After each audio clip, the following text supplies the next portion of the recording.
Aujourd'hui, nous avons notre berger, l'unique berger, le véritable berger. Quand les dangers arrivent, il ne fuit pas. Il a donné sa vie innocente pour que nous, les brebis, nous ne soyons plus dispersés, pour que nous ne vivions plus dans la peur, que nous ne vivions plus sous la malédiction.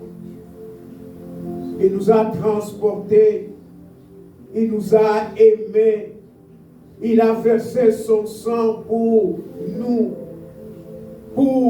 laver, nous rendre purs.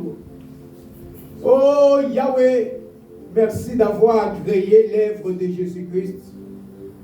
C'est grâce à cette œuvre que nous nous retrouvons dans ta maison si présente pour t'honorer, pour t'exalter. Même lorsqu'il y a de l'incertitude, oh Yahweh, nous croyons à toi que tu es capable de changer le cours de notre histoire, d'essuyer les larmes et de nous donner de la paix et de la joie et de répondre positivement à toutes nos demandes, car rien n'était impossible, Éternel, de désormais. Tu nous as garanti, tu ne nous délaisseras jamais, tu ne rejetteras jamais nos requêtes. Et toutes les requêtes que nous allons te présenter pour ta gloire trouvent solution. Yahweh, sois béni.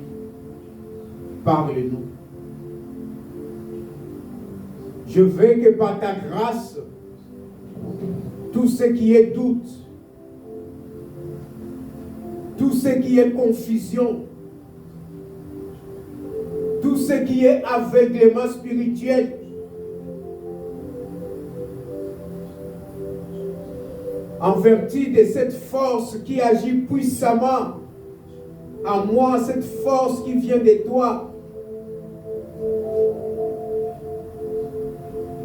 je prends autorité sur toutes ces puissances. Je les ligote dans le sang de Christ et je les déloge de ce cœur au nom puissant de Jésus-Christ.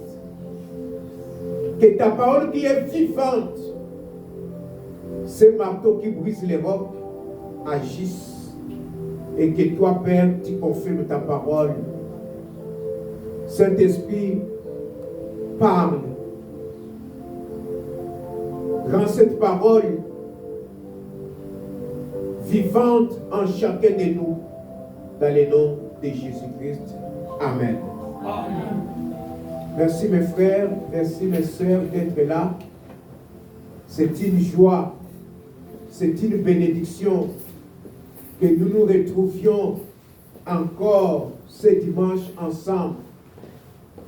Après avoir célébré notre Pâques, les jours de notre délivrance, les jours de notre réconciliation avec l'Éternel Dieu des armées par son Fils Jésus-Christ, nous nous retrouvons pour l'adorer, pour l'exalter. Comme le Seigneur disait, vous êtes venus, vous me chercher, non parce que vous m'aimez, mais parce que vous avez mangé du pain.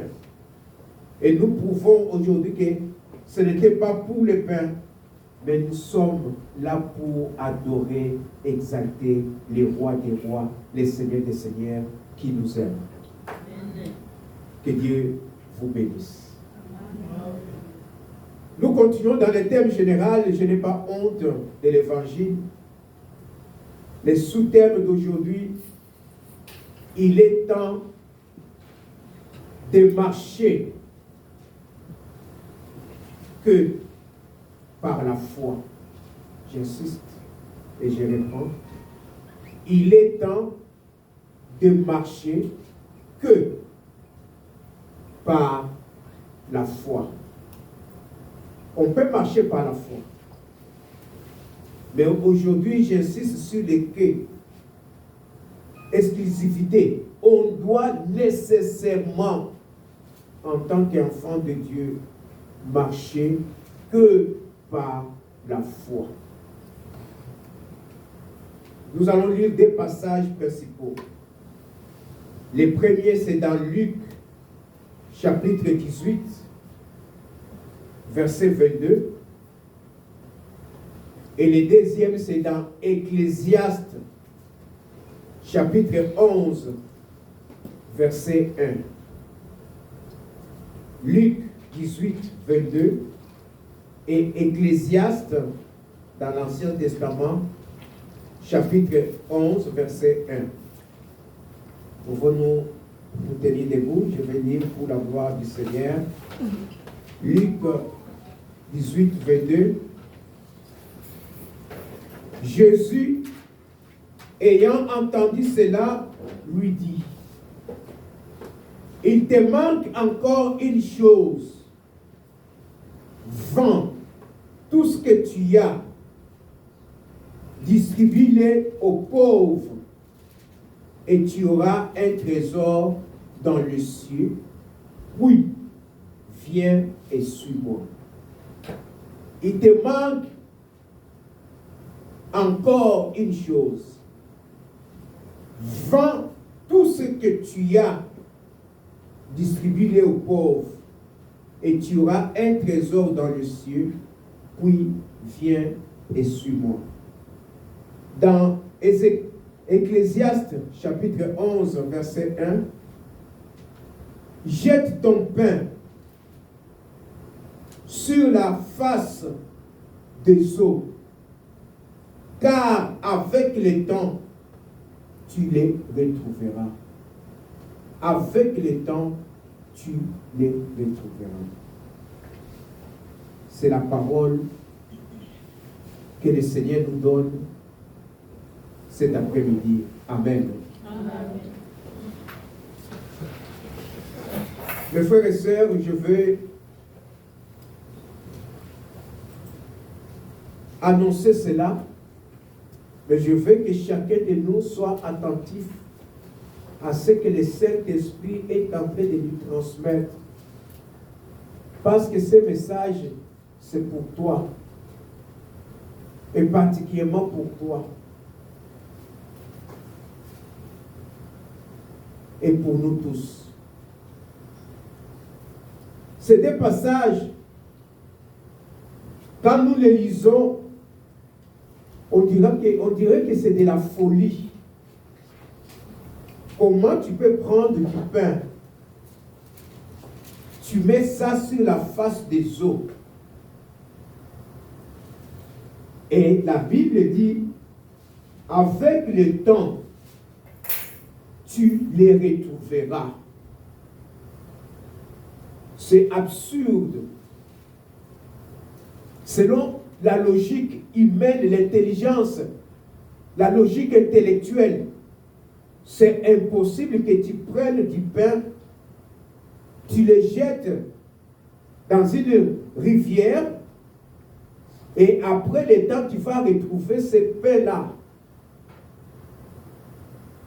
Le pain va se dissoudre. Les poissons sont plus attirés par le pain. Ils peuvent venir manger ce pain. Et quand toi, tu vas aller là où tu avais jeté du pain, tu ne le retrouveras même plus parce que l'eau est en train de couler. L'eau va l'emporter. Et c'est cette folie à laquelle Dieu nous interpelle, vous et moi, cet après-midi, de vivre dans cette folie-là. Les jeunes hommes riches, il vient, il a l'argent, il est à l'aise, il mange comme il veut, il organise des soirées comme il veut. Il dit maintenant, comme j'ai l'argent, le monde m'appartient, je voudrais avoir maintenant la vie éternelle. Comme on parle de Jésus, je vais le voir pour qu'il me dise ce que je dois encore faire. Il arrive, il dit au Seigneur, qu'est-ce que je dois faire pour avoir la vie éternelle? Le Seigneur les regarde et dit, voici ce qu'on doit faire. Il dit, oh Jésus, si tu le savais, tout ce que tu viens de dire là, je l'ai fait. Il était très content. Il respecte, il ne vole pas, il n'injurie pas, il n'est pas dans l'adultère, il n'est pas dans les assassinats. Il a gagné son argent à la sueur de son front. Le Seigneur le regarde et lui dit, il te manque encore une chose. Une chose. Prends tout ce que tu as comme valeur. Vends-les. Jésus ne s'arrête pas seulement à vendre. Il dit, distribue-les. Tu t'accrochais sur l'argent, sur les valeurs, sur les biens matériels. Vends-les tout. Maintenant, tu viens me suivre. Tu viens me suivre. Tu n'as rien. Il te reste une seule chose seulement, la foi. Par la foi sur moi. C'est de la folie. Ce n'est pas facile. Les deux passages, l'un parle sur le point spirituel, parce que les jeunes hommes voulaient avoir la vie éternelle. Et le Seigneur lui dit, si tu vends tout ce que tu as, tu auras des trésors dans le cieux. Pas encore sur la terre, mais dans le cieux. Et comment tu peux voir ces trésors dans le cieux si tu n'as pas des yeux qui peuvent te permettre de les voir? Oh, les yeux qui peuvent te permettre de les voir, c'est la foi.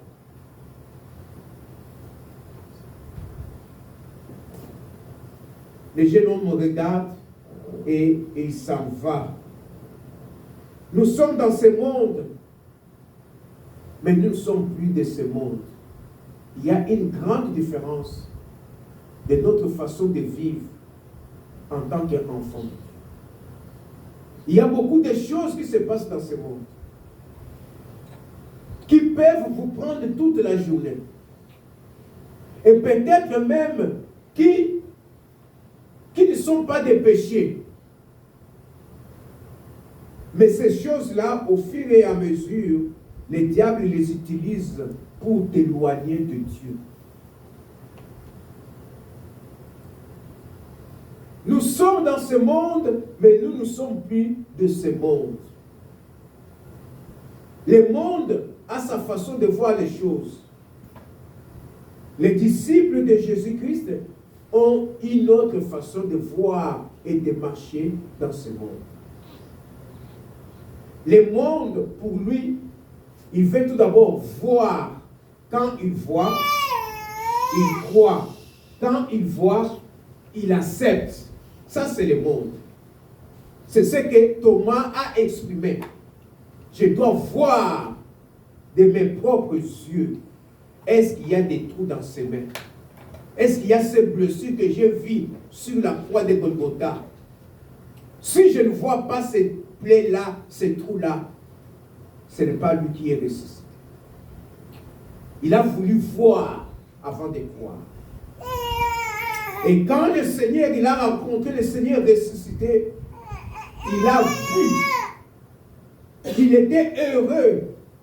Et il a fait la grande déclaration de la divinité de Jésus-Christ. Il a dit, Seigneur mon Dieu. Jésus-Christ lui a dit, tu crois parce que tu as vu. Et heureux celui qui croit sans avoir vu. Il y a deux langages. Le monde veut voir avant de croire. Les chrétiens, nous sommes appelés de croire avant de voir. C'est ça la différence. C'est ça la marche que nous devons avoir. Et c'est ça notre ligne de conduite actuelle. Chrétiens que nous sommes, nous devons croire à la parole de Dieu. Lorsque la parole de Dieu nous est adressée, nous croyons à cette parole-là. Nous croyons que Dieu est capable d'accomplir sa parole. Même si c'est dans l'incertitude, même s'il y a des troubles dans ta vie, même si on te dit que c'est une situation impossible, la première des choses, que me dit la parole de Dieu? À propos de telle situation, que dit la parole de Dieu? Lorsque la parole de Dieu dit tout est accompli et que tu es guéri par les maîtrisures de Jésus-Christ, je crois que je suis guéri avant de voir la guérison. Amen. La parole de Dieu me dit, je suis mère de famille avant de voir les enfants. Amen. Je suis riche avant de voir mes comptes bancaires remplis. Je crois à cela. Parce que celui qui a fait cette déclaration, ce n'est pas un homme. Ce n'est pas un mortel. Ce n'est pas un démon. C'est le Créateur. C'est le Dieu Tout-Puissant. C'est lui à qui tout appartient. Toutes les richesses du monde appartiennent. C'est lui, le Dieu de Anne, d'Élisabeth, de Rebecca. Il n'y a pas de stérilité chez lui. Il n'y a pas de défaite chez lui. Il n'y a pas de condamnation chez lui. Quand il te dit, ce qui t'est impossible, ma fille, mon fils, est possible à toi, ton père, moi, ton père, et je te les donne. Tu crois à cela. On te dit, mais comment tu peux accepter? Comment tu n'es pas encore marié, mais tu achètes déjà des lingettes, de ça et ça, des poudres qu'on sort? Parce que je sais que mon Dieu est vivant. Comme il a parlé, il a la capacité de réaliser cela dans ma vie. Amen. Chrétiens, notre marche, nous devons marcher que par la foi. Nous n'avons pas d'être deux voies. Il n'y a que par la foi. Croire et voir après. C'est là la vie chrétienne. C'est là ce que le Seigneur veut nous amener, toi et moi. Ce que Dieu demande, même si cela semble absurde, avoir confiance totale en lui. Sans douter, sans hésiter.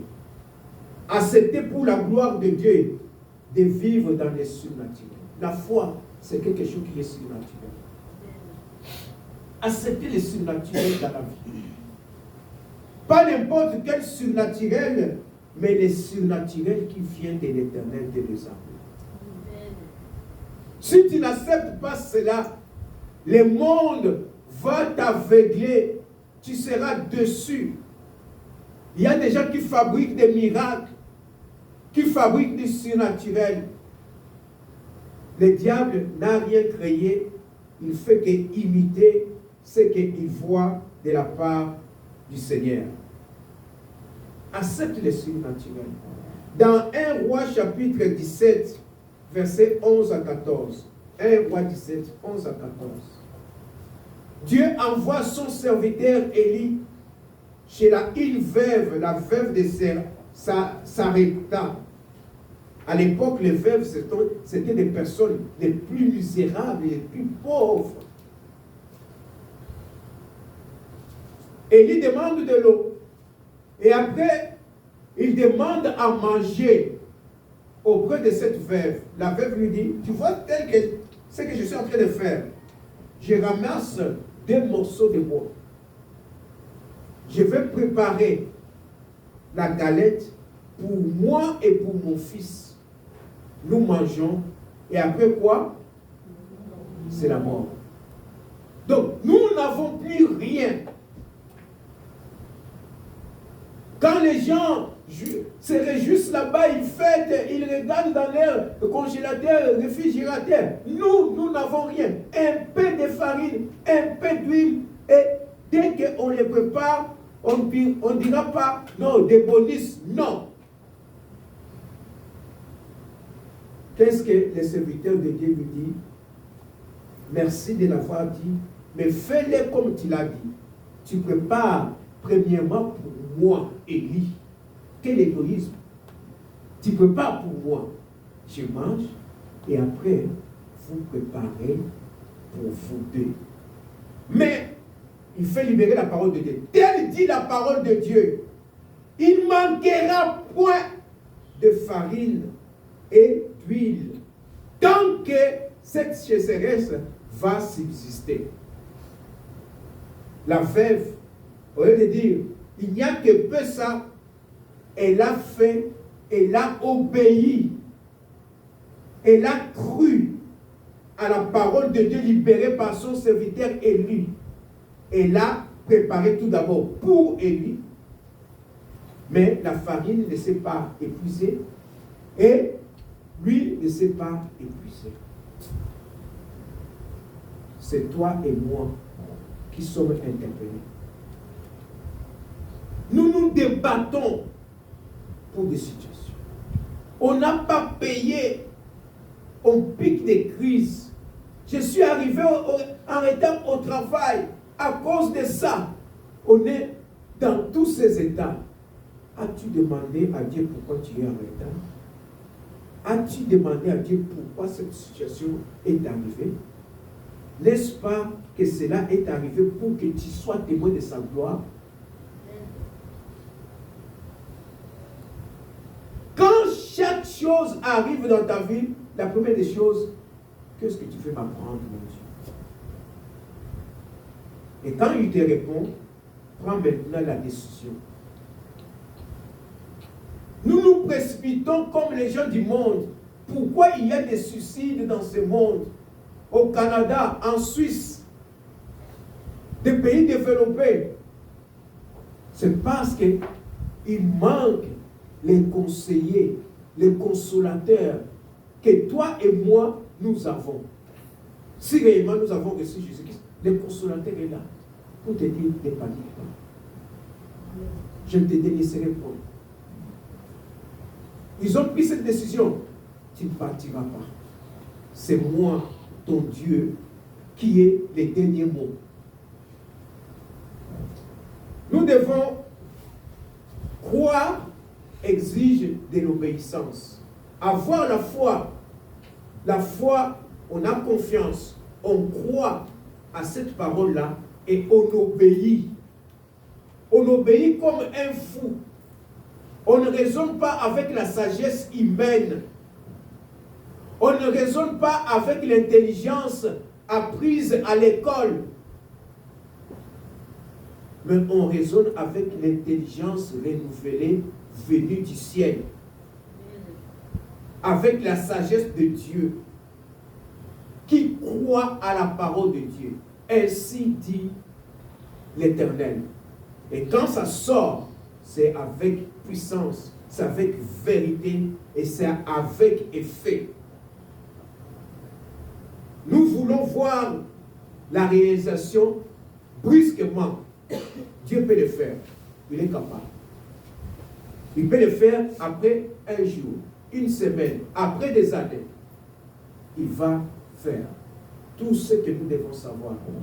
Que lorsque Dieu promet, il y a l'accomplissement de sa parole.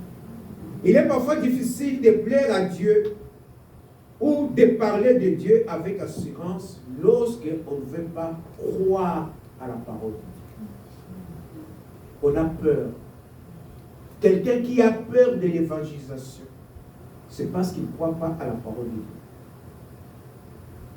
Celui qui a honte de parler à Jésus-Christ, c'est parce qu'il ne croit pas à la parole, il ne fait pas confiance en Dieu. Dieu dit, je suis avec toi. Que l'autre là soit docteur en quoi, soit tout puissant comment, mais celui qui est en toi est plus fort que celui qui est dans le monde. Amen. Au moment où tu parles de Jésus-Christ, ce n'est pas toi qui parles, c'est le Saint-Esprit qui parle. C'est le Saint-Esprit qui va répondre aux questions. Ce n'est pas, il n'y a plus maintenant différence entre juifs et grecs, riches ou pauvres. Ce monsieur-là, même si il est directeur de la société, mais tu lui parles, tu as du prix et de la valeur devant Dieu que ce monsieur-là. Dieu peut le sacrifier et toi tu restes en vie. Il est difficile. La vie chrétienne, mes frères et sœurs, ne se mesure pas par le nombre d'années. C'est depuis 20 ans, depuis, ou par la taille de l'église qu'on fréquente. Non, il y a d'autres, et il fait se sentir à l'aise quand il est entouré. Il y a des effets spéciaux, ça clignote, les synthés jouent, ainsi de suite. Là, il dit, le Seigneur m'a visité. Non, parce que, non. La vie chrétienne, c'est la profondeur d'intimité que tu as avec ton Dieu. C'est la confiance que tu as placée en Dieu qui fait de toi une source de bénédiction. Cette intimité-là, tu es intime, tu t'approfondis dans la parole de Dieu. On ne dilue pas la parole de Dieu. Gaston, tu as péché. Oui, Seigneur, j'ai péché. Non, Seigneur, tu vois, parce qu'il m'a fait ça. Lui, celui-là. Non. Dieu est juste. Dieu est amour. Quand la parole de Dieu sort, reçois-la telle qu'elle est. Et travaille, obéit à cette parole-là. Je le disais, la vie chrétienne, ce n'est pas la taille de l'Église. Il y a des néo-apostoliques. Ils sont au Zimbabwe, ils sont au Congo, je ne sais pas au Cameroun, je pense qu'il doit y avoir. Parfois, ils se rasent la tête, et ainsi de suite. Ces gens-là, quand ils vous chantent, il n'y a pas de synthé, il n'y a pas de tam-tam, il n'y a pas de guitare. C'est avec les mains et les voix. Mais c'est terrible. Quand ils vous chantent, ils tapent les mains. Vous sentez les basses, les altos. Donc, vous êtes là, vous êtes en train, vous êtes rythmé. C'est ce que le Seigneur nous donne. Dans Apocalypse 3, 8, le Seigneur dit, je te connais. Je connais tes œuvres. Mais tu as peu de puissance. Mais comme tu as peu de puissance, tu as gardé ma parole et tu n'as pas renié mon nom. J'ouvre une porte devant toi que personne ne pourra fermer. Cette personne est dans l'intimité avec Dieu, l'église de Philadelphie. Ils ont peu de puissance pour servir Dieu. Non, je dois avoir la puissance, beaucoup de connaissances. Non. Le Seigneur dit, je connais tes œuvres, je te connais. Comme tu as peu de puissance, les autres veulent venir te dominer. Mais une chose que je trouve spéciale chez toi, tu as gardé ma parole. Amen. Tu obéis à cette parole. Tu n'as pas eu honte de moi. Qu'est-ce que moi je veux? Je veux ouvrir une porte que personne ne peut fermer. Les richesses, les trésors des nations vont entrer chez toi. Des bénédictions et des bénédictions. Personne ne pourra arrêter cela. Jette ton pain à la surface des eaux. Avec le temps, tu le retrouveras. Dieu compte sur toi. Dieu est esprit. Dieu est esprit. Oh, le Dieu des Noirs. Dieu est esprit. Et pour voir cet esprit, il faut avoir les yeux de la foi. Pour voir Dieu.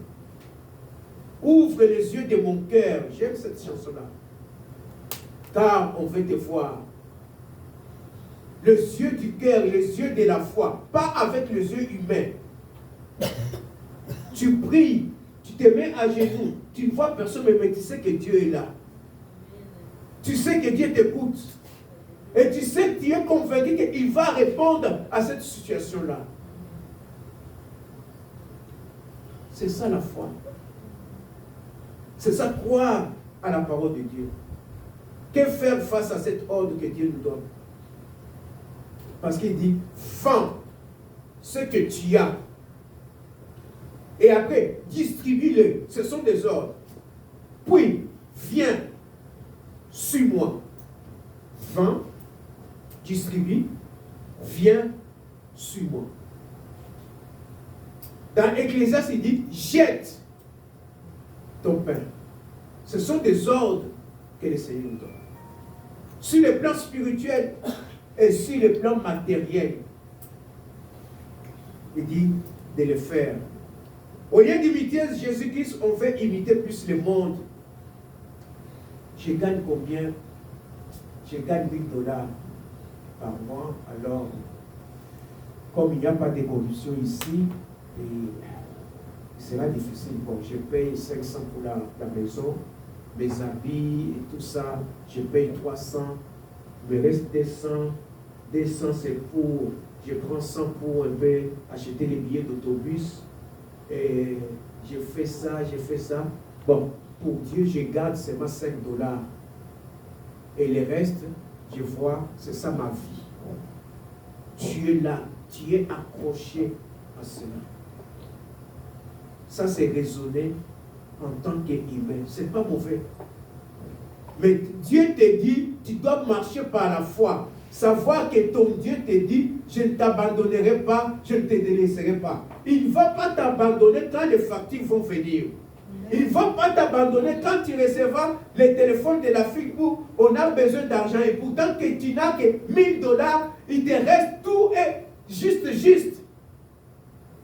Il ne va pas t'abandonner. Tu vas prendre dans ces $1000 là, même $300, et tu ne manqueras de rien. Ça, c'est l'éternel. Ça, c'est la folie avec l'éternel de Désamène. Dieu a besoin de fous qui croient en lui, qui lui font confiance, qui marchent avec lui. Ce n'est pas aller à l'université, mais être un fou qui croit en Dieu, qui fait confiance en Dieu, à la parole de Dieu. Que chacun de nous sorte de sa zone de confort. Nous restons dans notre ghetto, dans notre zone de confort. Moi, c'est mon habitude. C'est depuis mon enfance que je suis comme ça.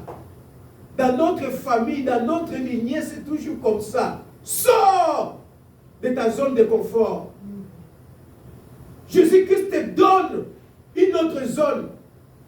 Une zone d'incertitude. Mais tu dois saisir la bénédiction qui est derrière cette incertitude par la foi. Vois le miracle de Dieu. Partout, on te dit non, on te dit non, on te dit non.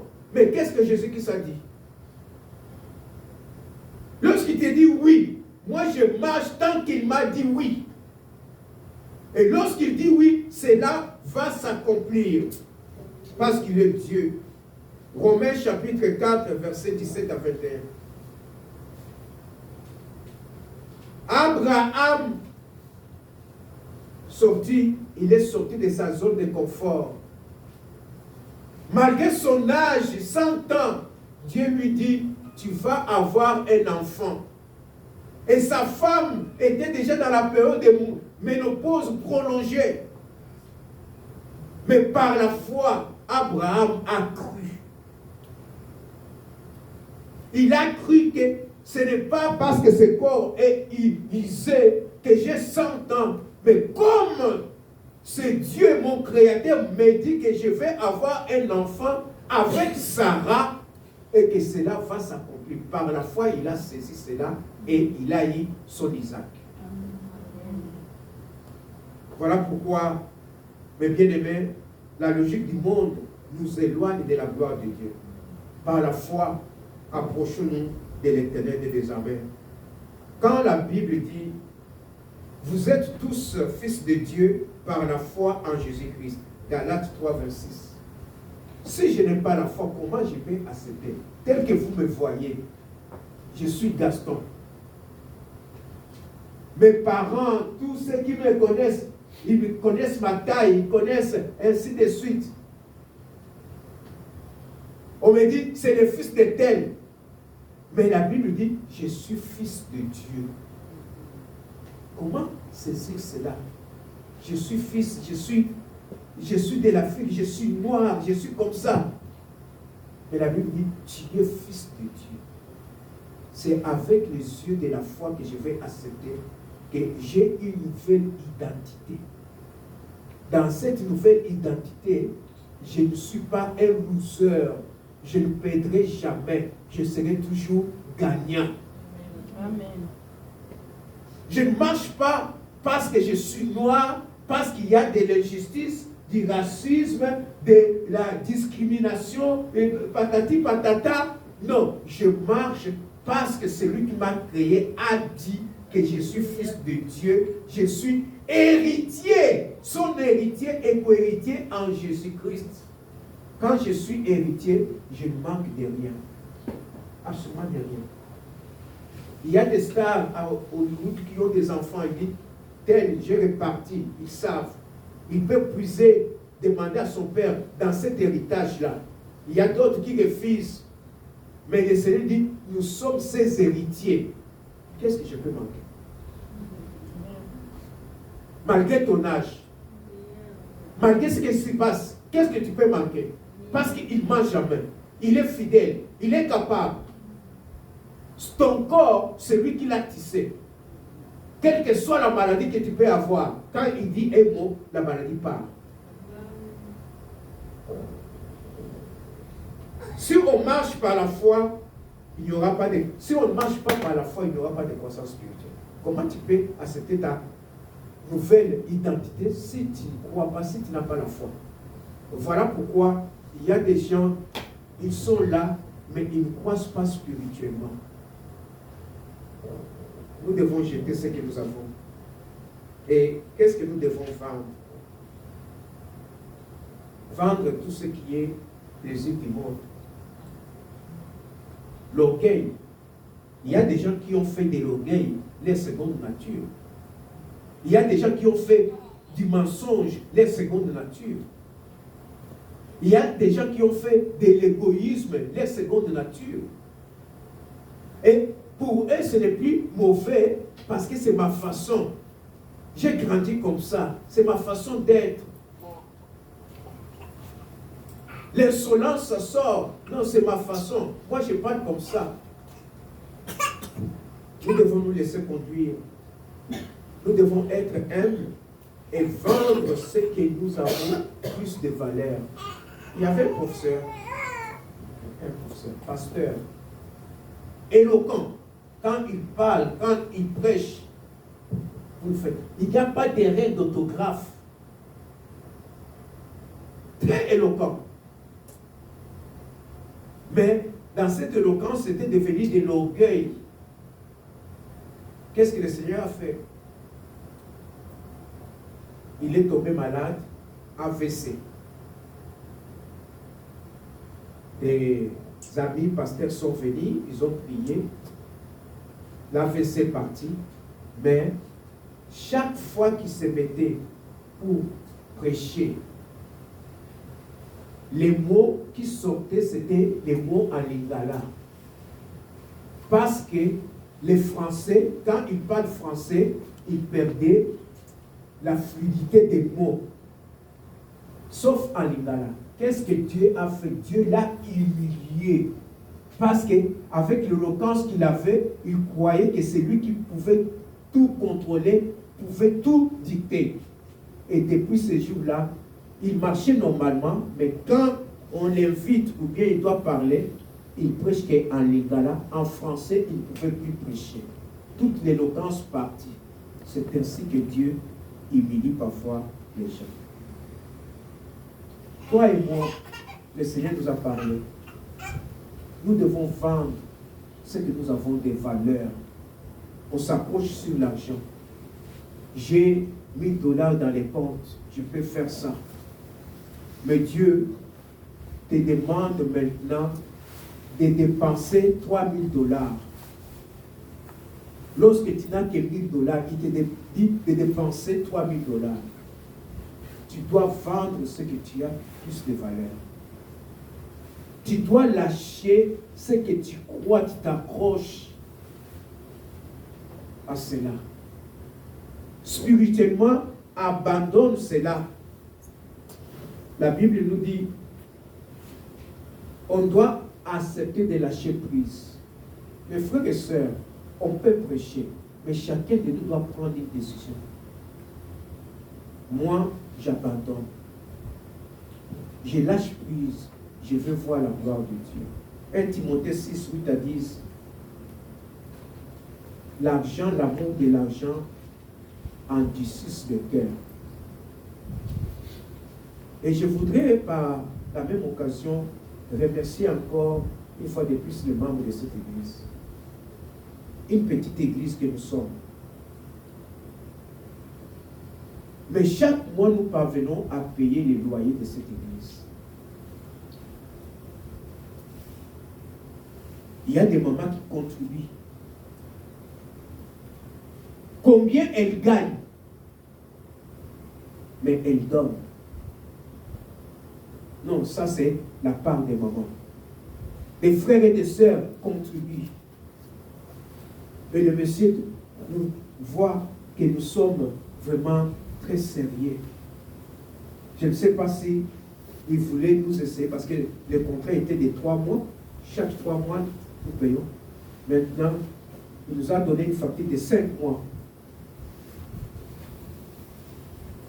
Et on a dit, qu'est-ce que nous pensons avec les petits, vous voyez? Papa, on paye. Et le Seigneur est en train d'agir. Merci, frères et sœurs, de votre soutien pour l'œuvre du Seigneur. Nous croyons, non pas de ce que nous gagnons. Il n'y a pas de directeur ici, il n'y a pas de PDG. Mais le peu là, lorsqu'on les donne avec foi, avec sincérité et amour, Dieu multiplie cela. Alléluia. Jette ton pain. Toi qui te tourmentes, comment je vais construire ma maison, terminer ma maison, et faire ça, et nourrir les enfants. Jette seulement ton pain sur la surface des eaux. Ce n'est pas moi qui te le dis. La Bible dit, avec le temps, tu vas les retrouver.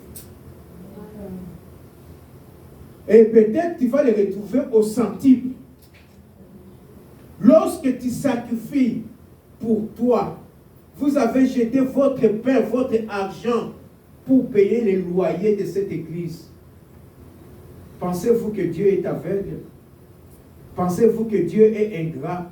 Il voit cela. Et un jour, il vous restituerait cela. Mais au centime. Vous retrouverez cela. Et il dira, comment les choses réussissent comme ça? Comment j'obtiens? C'est parce que tu as cru à la parole de Dieu. Il te dit de vendre. Ce que tu as des valeurs. Détache-toi de ce qui fait ta personnalité. Quand moi je prends une décision, personne ne peut me conseiller.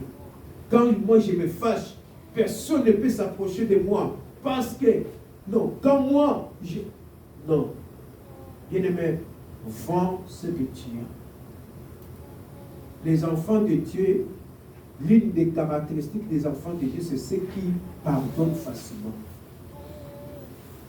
Un enfant de Dieu qui ne pardonne pas doit se poser la question, est-ce que j'honore réellement Dieu? Vends ce que tu as. Parce que s'il avait vendu, il vient avec l'argent, les gens vont le suivre pour l'argent. Distribue ton argent, tu n'as rien. Et là, tu vas vivre la vie chrétienne qui ne dépend pas un pas dedans, un pas dehors, mais tu dépends entièrement de Jésus-Christ. C'est ce que Dieu fait de toi et de moi. Que nous dépendions totalement de lui. Dépendons totalement de Jésus-Christ. Ceux qui passent leur temps à genoux parfois pour prier pour cette église, Dieu voit. C'est vendre aussi ton temps. Au lieu de regarder les TikTok, tu vends ton temps pour prier, pour soutenir les autres, ceux qui souffrent, ceux qui sont malades, ceux qui manquent telle chose. Dieu te récompensera. Même si tu poses la question comme Pierre avait posé la question à Jésus. Et nous qui avons tout abandonné, nous qui avons jeté notre pain dans la rivière, nous qui avons tout vendu, il n'y a aucun serviteur de Dieu qui a tout abandonné, son père, sa famille, ça et ça, qui ne reçoivent au siècle présent des bénédictions au centime. Au centime. Abandonne-toi entre les mains de Dieu. Jette ton pain dans la rivière. C'est de la folie. Mais Dieu veut que tu sois fou ou folle avec lui. La sagesse du monde est folie. Vends ce que tu as. Prends ce que tu es qui a plus d'importance. Mais le travail, les habits, la nourriture, bien aimé, tu te casses en 1000 morceaux. Dieu peut te les donner facilement. Pendant que les gens dorment, Dieu peut te les donner. Mais Dieu peut fructifier ce que tu as, le peu là, et ça change. Le véhicule que tu as, ça crée des problèmes. Tu peux avoir le véhicule, tu n'achètes que de l'essence, tu changes seulement l'huile, tu fais des années, pas de panne grave. Comment? Il y a des moments où je pars, je suis sur l'autoroute, je vois des véhicules, des très belles véhicules, tomber en panne. Qu'est-ce que mon véhicule a fait de spécial pour être comme ça? J'ai fait 2 ans. Un exemple, témoignage à moi seulement. 2 ans, je n'avais rien. Le Seigneur me dit, n'achète pas la vignette. 2 ans. On arrête, je vois la police derrière. Seigneur, je pars. 2 ans. Et après, il me dit, tu peux maintenant acheter la vignette. Ce n'est pas au Congo, c'est ici au Canada. Je sortais, je partais à l'église, au 307 Richmond, partout je faisais des courses.